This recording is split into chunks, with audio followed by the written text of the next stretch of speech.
Hi, Joan Sotkin here, and today I'd like to talk about anger and money, the connection, and how built up anger from early childhood can be acting itself out through your money.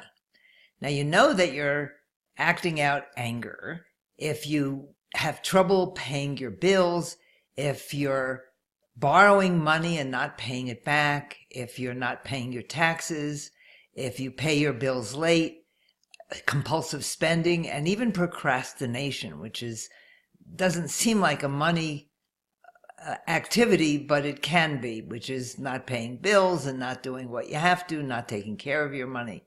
And it all has to do with anger. And there are a lot of ways that anger finds its way into money, but one of the things that I've never seen anyone else talk about is what I call self-directed passive-aggressive behavior. Now, passive-aggressive behavior is when you do things that you know are going to affect people emotionally.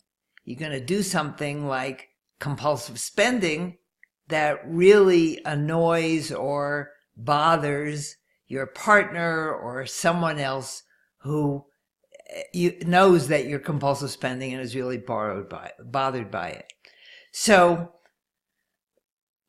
self-directed passive-aggressive behavior is when you do something to control someone else's emotions, but in order to make that happen, you have to do something that hurts yourself.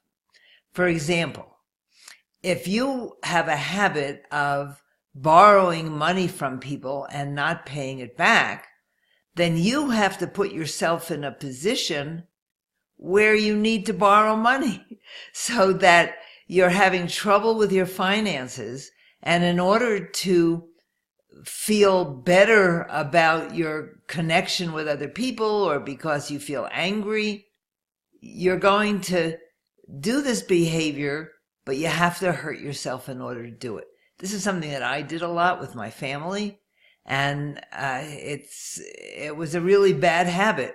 Now remember, everything about you is a habit. And if you don't like the outcomes of what you're doing, then you have to find out what the habit is that's behind your behaviors. Those habits are thoughts, beliefs, and emotions.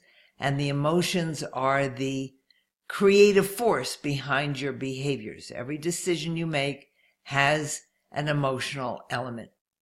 So if you're finding yourself in constant financial dismay, where you're having trouble paying your bills, you don't know where your money's coming from, and for entrepreneurs, this is not an unusual situation.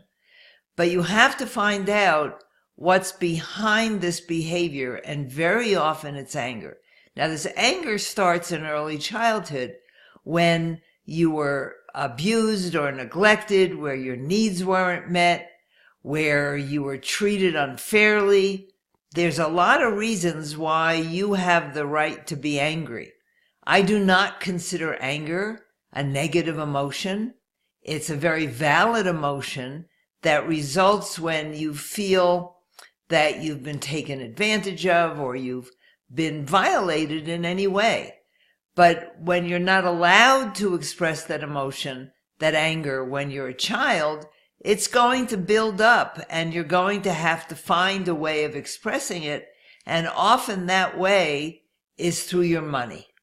So it's a fairly complex subject. I actually did a audio ebook combination called Dissolve Your Anger Money Connection that's available on prosperityplace.com. And it goes into all of these things in depth. I think it's really important to understand the anger that's behind your behaviors. A lot of people find it hard to give up anger because it's one of their motivating forces.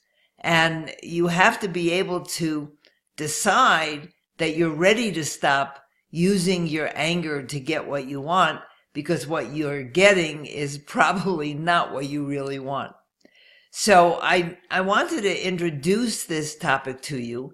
If you have any questions or comments, please make them here.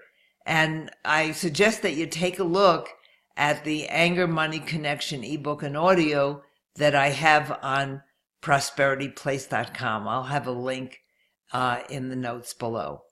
So that's it for today. Thank you for being here. I'm really enjoying doing these videos, and I appreciate that you've been watching them.